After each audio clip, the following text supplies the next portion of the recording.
Assalamualaikum warahmatullahi wabarakatuh dan salam sejahtera. Selamat kembali semula ke Kolej Vocasional Kelang. Berikut adalah makluman tentang pengoperasian dan pengurusan Kolej Vocasional Kelang.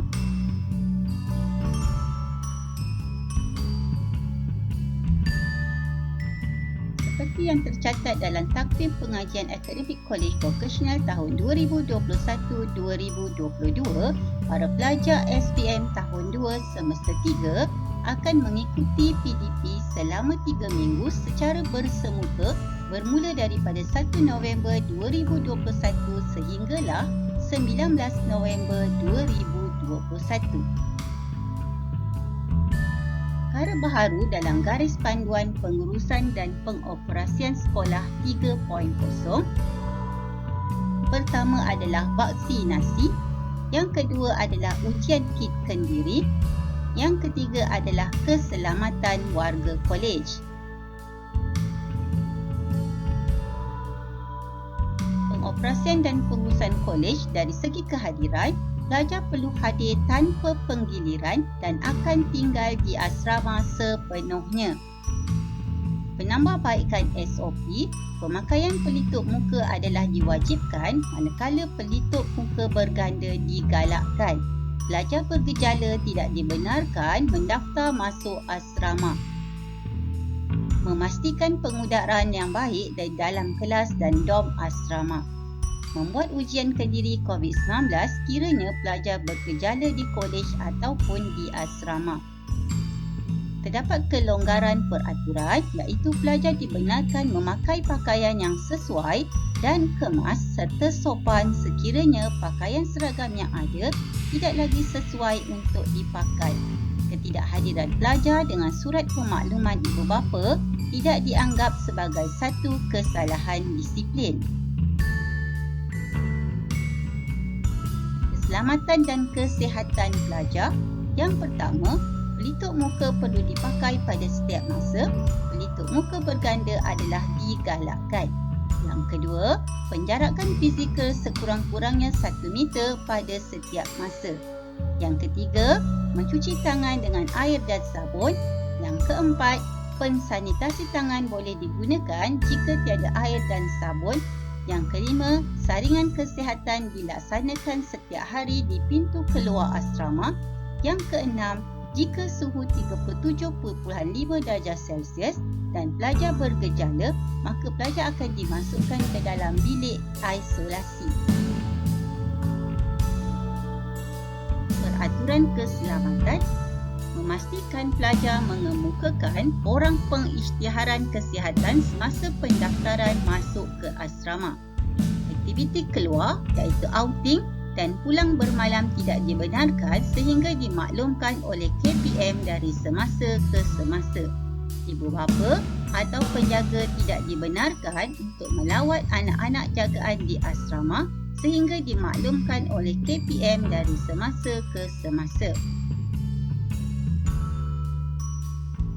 Pelajar 2 SPM yang akan mendaftar masuk perlu tinggal di asrama akan menjalani ujian kendiri COVID-19 sebanyak 3 kali. Iaitu yang pertama adalah semasa pelajar mendaftar masuk ke asrama, yang kedua adalah pada hari ke-6 ketika berada di asrama dan pelajar perlu mengulangi ujian kendiri COVID-19 pada hari ke-14 ketika berada di asrama. Ujian kendiri juga akan dilaksanakan jika pelajar bergejala atau menjadi kontak rapat kepada pesakit COVID-19 masa berada di kolej ataupun asrama. Pihak kolej perlu melupuskan kit ujian kendiri COVID-19 yang telah digunakan mengikut garis panduan pengurusan penggunaan kit ujian kendiri COVID-19 yang telah ditetapkan.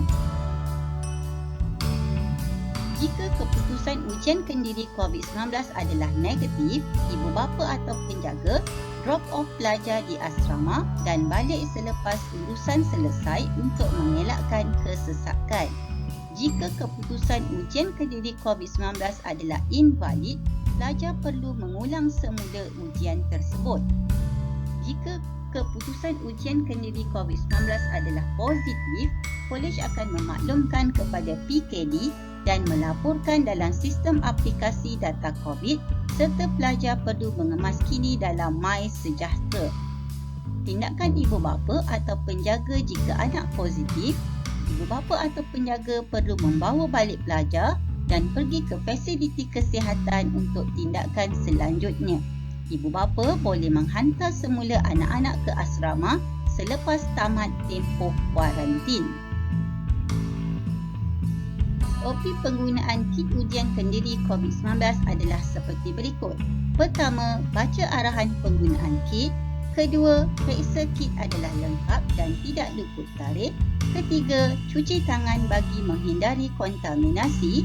Keempat, ujian menggunakan sampel air liur. Kelima, belajar baca keputusan ujian kendiri sama ada positif, negatif ataupun invalid. Keenam, buang alatan ujian kendiri ikut prosedur. Dan yang ketujuh, rekodkan keputusan ujian kendiri. Tindakan kolej bagi pelajar yang bergejala. Jika pelajar didapati bergejala, maka pelajar akan diasingkan di bilik isolasi dan ibu bapa atau penjaga akan dihubungi. Pelajar tersebut perlu menjalani ujian kendiri. Sekiranya keputusan ujian kendiri tersebut adalah positif, maka ibu bapa atau penjaga dan PKD akan dihubungi bagi tindakan seterusnya. Sebaliknya, jika keputusan ujian kendiri tersebut adalah negatif, maka ibu bapa atau penjaga akan dihubungi untuk membawa pelajar pulang. Pengoperasian kantin adalah seperti berikut. Semua pekerja kantin perlu mendapatkan vaksin yang lengkap. Mereka perlu mematuhi SOP yang dikeluarkan oleh MKN dari semasa ke semasa. Pelajar akan makan dan minum di dalam bilik PDP semasa rehat dengan sediaan guru. Pelajar di dalam kelas yang menggunakan penyaman udara perlu makan di ruang terbuka dengan sediaan guru. Ketidakhadiran pelajar. Sekiranya ibu bapa atau penjaga memilih untuk tidak menghantar anak ke asrama, ketidakhadiran tersebut tidak dianggap sebagai satu kes disiplin. Namun, ibu bapa atau penjaga perlu memaklumkan ketidakhadiran pelajar kepada pihak kolej untuk tujuan rekod. SOP pelajar yang akan memasuki asrama. Saringan suhu akan dijalankan di Dewan Terbuka Bestari. Penjaga perlu menunggu di dalam kereta di kawasan parking padang kolej.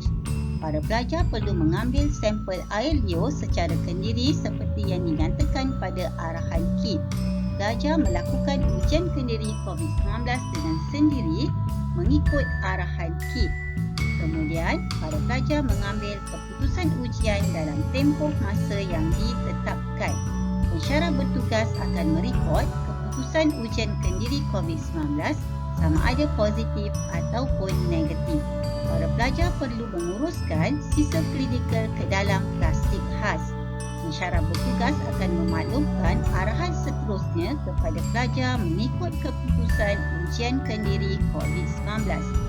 Jika keputusan ujian kendiri adalah negatif, maka pelajar akan mendaftar masuk ke asrama. Ibu bapa atau penjaga dibenarkan menghantar terus anak jagaan ke asrama secara drop sahaja. Ibu bapa atau penjaga tidak dibenarkan untuk turun dari kenderaan masing-masing. Jika keputusan ujian kendiri adalah positif pula, ibu bapa atau penjaga diminta terus membawa anak jagaan ke pusat kesihatan swasta ataupun COVID-19 Assessment Center ataupun pusat kesihatan berhampiran bagi penilaian untuk tindakan seterusnya. Aktiviti riadah bagi pelajar asrama adalah dibenarkan dengan mematuhi penjarakan fizikal sekurang-kurangnya 1 hingga 3 meter. Aktiviti yang dibenarkan adalah seperti jogging, senaman dan berbasikal dan ia perlu dijalankan di kawasan terbuka. Aktiviti-aktiviti yang tidak dibenarkan pula adalah seperti rugby, bola sepak, futsal, bola keranjang dan hoki. Semoga kita semua akan terus kekal selamat. Kita jaga kita. Sekian, terima kasih.